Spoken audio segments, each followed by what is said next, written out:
सलामकुम जी। वालेकुम सलाम। भाई मुबारक होवे। खैर मुबारक होवे।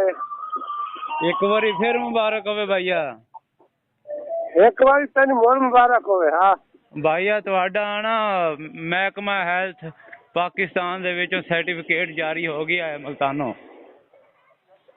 वो तो जेस का जारी हो गया। वो इच्छे मैंने तो भेज दे ना कि पक्की के मैं तेरे जारी करावा तो तेनू करा जारी है। तुम भी हो जा तू ड्रामा बनाई करता लान करता तेरे अच्छे अच्छे। भाईया गल तो सुन ले, मुबारਕਾਂ ਆਉਣ ਮਠਿਆਈਆਂ ਵੰਡੋ। ਤੁਸੀਂ ਉਹਨਾਂ ਨੇ ਨਾ ਮਹਿਕਮਾ ਹੈਲਥ ਵਾਲਿਆਂ ਨੇ ਤੁਹਾਡਾ सर्टिफिकेट जारी कर ਦਿੱਤਾ है भी तू हलाल दा है। नहीं तू तू है हरामदा। तेरे आर हरामदा है ना। और तू तेरा कोई शक नहीं रह गया जी तू हरामदा ना हो सकता। नहीं भाईया मेरी ये गल भी तेनू खुश होना चाहिए इस गल दे विच। मैं कहा शक नहीं रह गया। तू है हरामदा तू हलाल दा।